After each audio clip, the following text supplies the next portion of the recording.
Hey guys, so today, thank you for checking in with Chatty Cathy, first of all.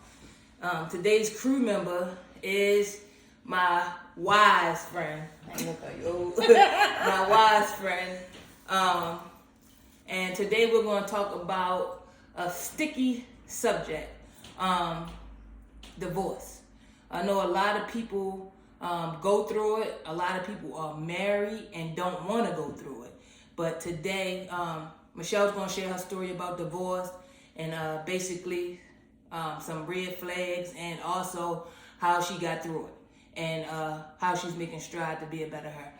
What's up, Michelle? Hey, how Thanks are you? for coming. No problem. I appreciate that. So, first, how long were you married? 19 and a half years. 19 and a half years. 19 and a half years before the divorce was final. Wow. Okay.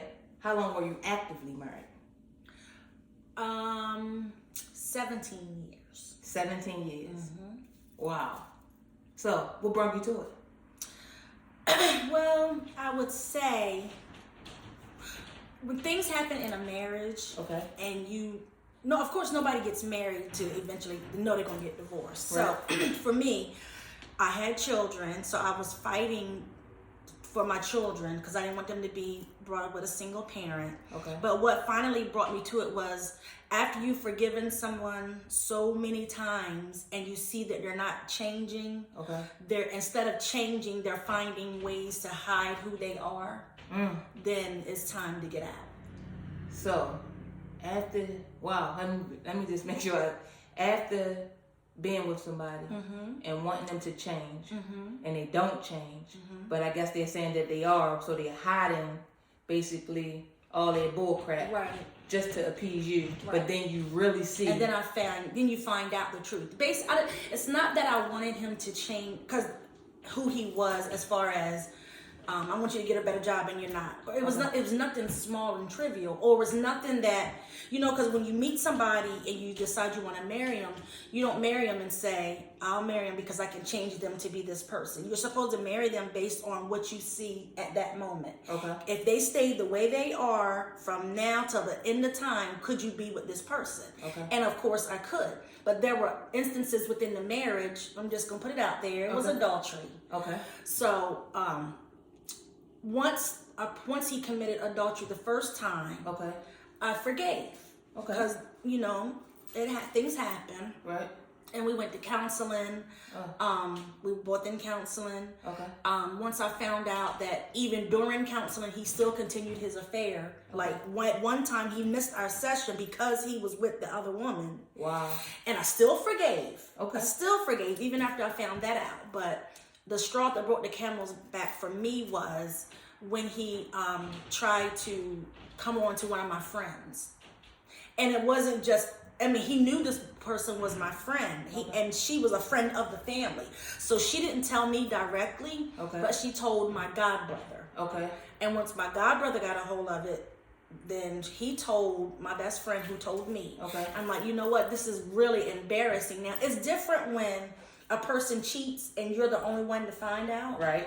But then when they cheat and everybody knows, right, and they're getting reckless with it, okay, there's no coming back from that to me. Right, because at that point they no longer really care. Yeah, they don't care. It's disrespectful to cheat anyway. Right. But if you're gonna disrespect me and try to go after one of my friends, right, then yeah, it's time for me to go. You don't even care about being embarrassed anymore. Right. So the one point that you said is when you meet somebody and when you're ready to marry them, you marry them as is, not hoping that things will change. Right. So many people get married because they feel like the marriage is going to make the person better or make them out to be what you want them to be. It doesn't work like that. It does not. Like she said, when you get married, you marrying them as is. And it only probably can get worse. And I heard that when you get married, whatever's there, whatever's happening, only intensifies. So my next thing is, you said you went to counseling. Yes. How did that work out? Well, clearly it didn't, because we ain't together. Right. So because when you go to counseling, if you're not ready to just to reflect on what the person is saying to you, or if you can only see, well, I feel like they're attacking me. Nobody's attacking you. They're just trying to get you to see areas where you're not living your best self or being the best person for your spouse. Right. So it's not an attack. You have to be willing to receive the feedback. From You have to be open from the counselor. From the counselor. Okay, so it didn't help at all. No. Did it help you in the long run? Yeah, it helped me. Okay, so my next question is, with your situation, right?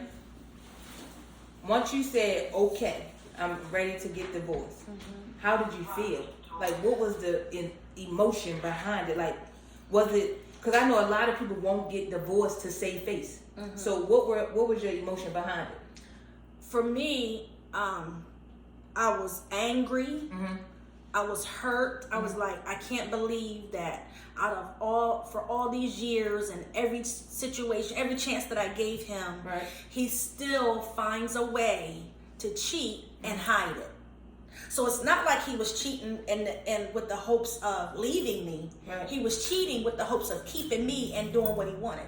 Because at the time, all I did was go to work and go to church and raise my kids. Right. And anything that we did together. Because we moved from the Eastern Shore, so I was moved up here over to the Baltimore area. Okay. I didn't have any close friends. Right. So all I had was my family. Right. So at that point, and also being up here in the Baltimore area, it's a lot of people. So he had a better chance of doing what he wanted without having to worry about word getting back to me. Right. So for me, when I decided, you know what, this is it. One of the main things that made me walk away was health reasons. Okay. I was thinking, first I didn't want to waste my time. Oh my God, we've been married this time. How am I going to start over? That's tough. Yeah, Especially that long time they've been married. Yeah, I felt like I was starting over. And I'm like, you know what? It's not even about that. Whatever's going to happen is going to happen. I'm strong enough. I make enough money to where I can support myself. Right. Two of my kids were grown. Right. I had one son still in high school. He was in the 9th grade when we separated. So that's all I was worried about. And I mean, we were trying to stick it out until he got out of school.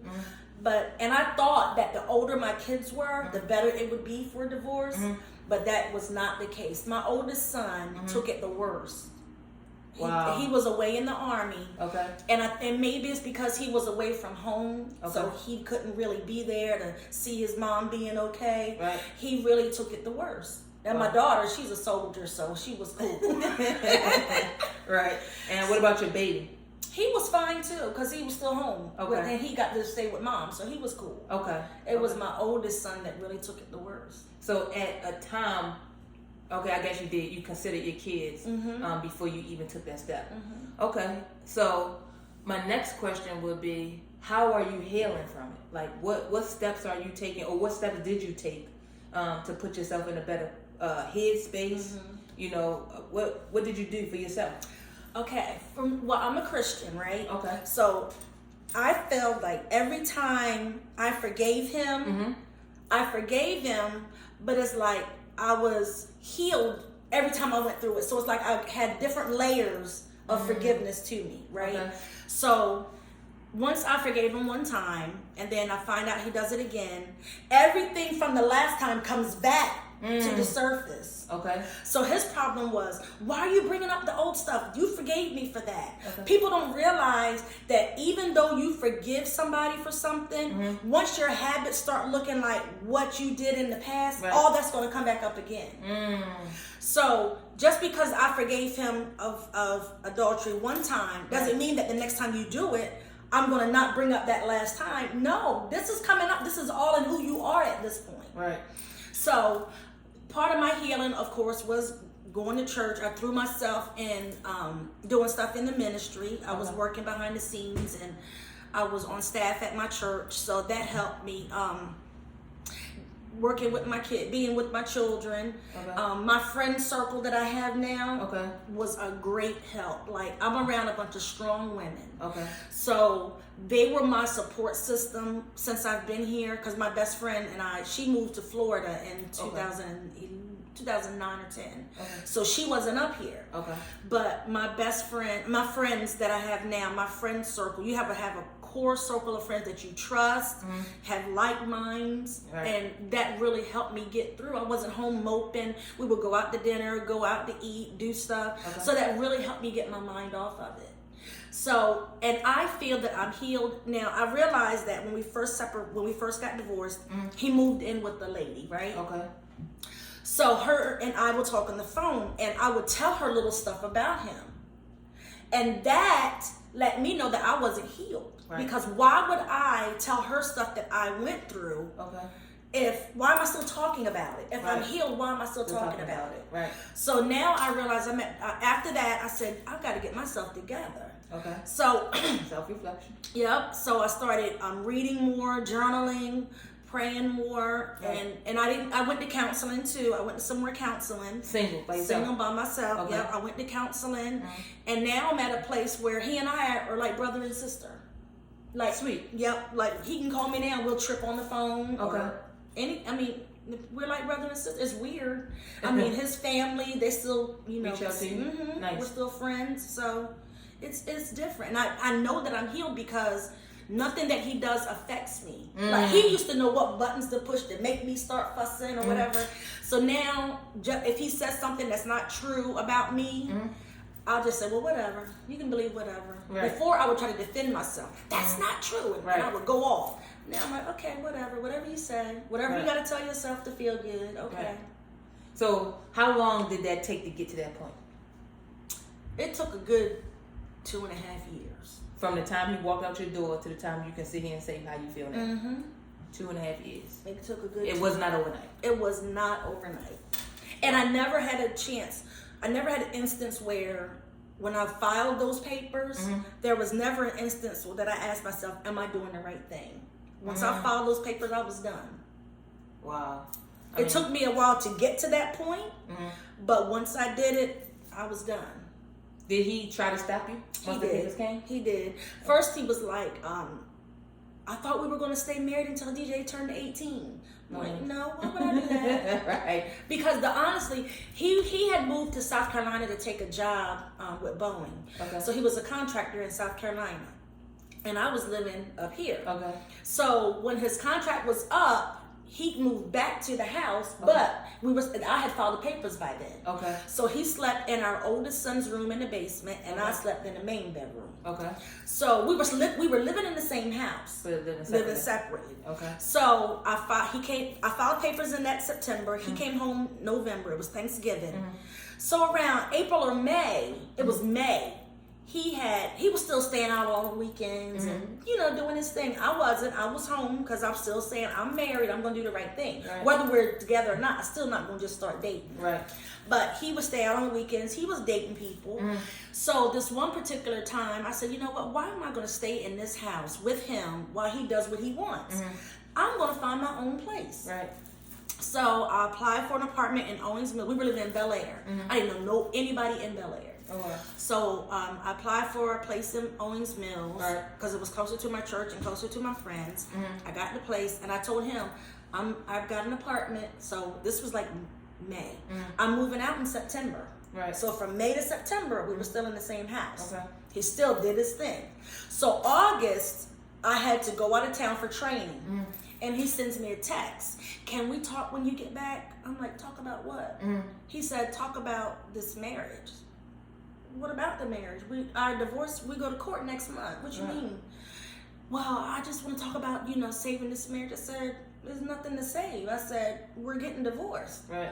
So then I get home, he had barbecued, he had done all this stuff that I like, because I don't like cooking on the grill. I never learned how to cook on the grill. He always did it. So he had cooked on the grill and all this stuff. I said, well, what do you want to talk about? And he said, I think, I want to try to save this marriage. I said, so let me get this straight. You've been in the same house with me since November, doing whatever you want, and here it is August. And if you wanted to make me believe you wanted this marriage, you had all that time. Right. He never once tried to change my mind, try to go on dates, try to do anything to say, I want this marriage. Right. But August, the month before we were supposed to go to court, he wants to say the marriage. No, I can't do it. So you was over it. I was over it. So let me ask you a question. During your time of infidelity or whatever was happening, was you still in love with him? Or did you just love him? I think I just loved him. Okay. I think I just loved him. Because it was hard for me to give him my total trust. Okay. It was hard for me to completely give him my heart again. Okay. So that it was just love at that point. It was just love. All right, so I got a few questions I'm gonna ask you, and I think we probably touched on some of them, but I got a few I'm gonna ask you just in case we didn't. Wow, 17 years, man. Yep, 17 years. 17 years. Let's see what we got here. Okay, yeah, we talked about that. How many times did you contemplate before you did it? To file a divorce? Yeah. I contemplated. Okay, I don't know exactly exact amount of times he had an affair, but like, just say after every time I found out, that was my thing. I'm divorcing you. I'm leaving you. Right. But so that's why I think, because I never did it, that's why I think he was comfortable in doing it again. Oh, she ain't going nowhere. Right. So I think I contemplated it a lot. But my kids, I was worried about my kids. Oh, and let me tell you this story too. Go. So when I was living on the shore, I was making basic money. It wasn't a lot, right? So I was working this job, and it was a small hospital. It was 3 of us that ran the IT department. Okay. So when I was working on this job,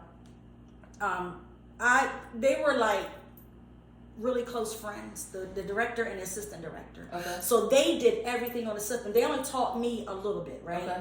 So then it came time for them to upgrade the system. And then it was, oh, Michelle, we're going to teach you everything about this old system so we can learn the new system. I'm like, well, how am I going to learn a new system? Right. I cried. I went home and cried. Right. So, and I said to myself, you know what? I'm going to get my degree so that nobody will ever be able to control what I can do on a job. Right. So I got my bachelor's degree Right. and got my master's degree and Right. moved over here and started making a lot more money. Okay. Not knowing that I was setting myself up to be able to survive on my own. So he was the breadwinner at first? We both made Okay, good money. okay. But had I still been making that same money that I was making on the shore, I wouldn't be able to survive on my own now. So everything So happens for a everything reason. happens for. I'm thinking I'm setting myself up so nobody can control me on my job. Right. When I'm really setting myself up to be able to stand on my own 2 feet. Because when I left him, I got all new furniture in my apartment. Right.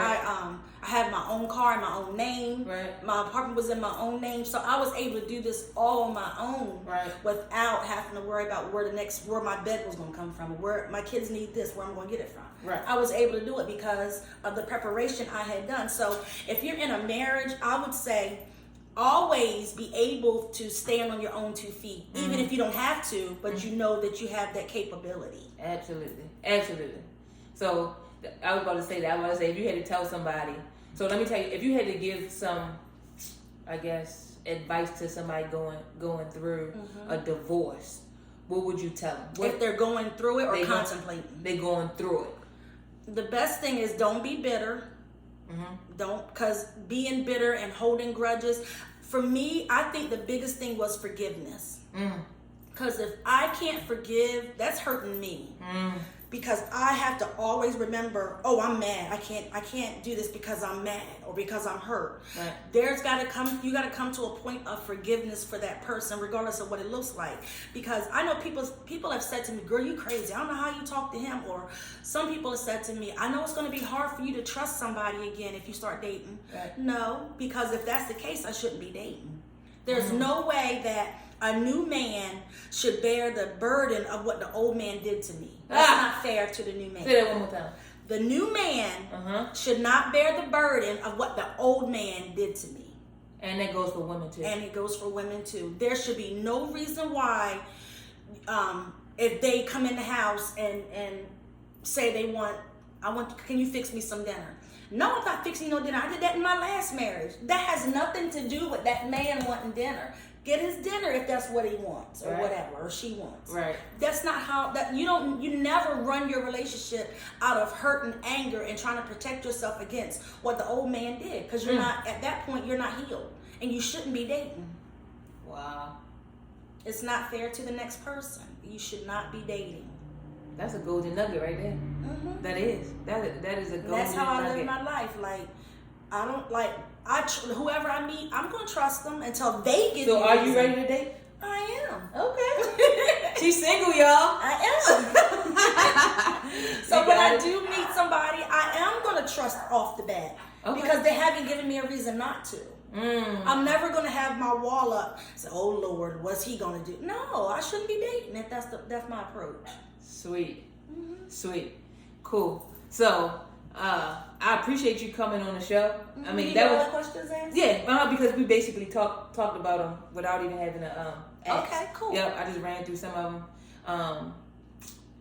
Wow, I appreciate that. You know, and it's 17 years, and that's what's sticking with me because you know, I just feel like if you're in a relationship 10 years, I'm like I ain't going nowhere. You know, Right, but again, right. you know, everybody's tolerance is different. You know, a dog gets tired. You know, so just because your friends say leave doesn't mean leave. Right. Leave when you're ready to leave. But again, love yourself enough to know when enough is enough. You know, I don't you know, push for divorce at all. I push for go get some help, get some counseling. But sometimes people don't change, or sometimes they just showing who they really are. So you have to be able to understand that and accept that for you. Again, you got to do what you got to do for you. Stand on your own 2 feet. And keep people out your business. Say it again. Keep people out your business, because all that's going to happen is if you don't leave them, you're going to look stupid. Everybody's going to have this attitude against your spouse, and you and him are back in the honeymoon phase, but somebody else is hating them because of what they did to you. So keep people out your business. Hey, listen, we're gonna have to have a conversation about relationships too, because outside of divorce, that's a long string absolutely. of conversation about the relationships. So keep an eye out for that show too one day. But thanks for coming. This is my friend Michelle. She's an inspiring writer. She will be coming out with a book. Yes, I will. Drop your info. Let them know how to You reach can follow me on my blog at fulfilledlifer.com. That's www.fulfilledlifer.com. And I'm also on social media as Michelle Renee. On Facebook as Michelle Renee, spelled Reyna. Yes, and Reyna. I'm also on Instagram as Michelle Renee 71. Nice. Thanks, Michelle. Thank you, Keith. Hey, if you like the show, like and subscribe. Like Thanks. and subscribe.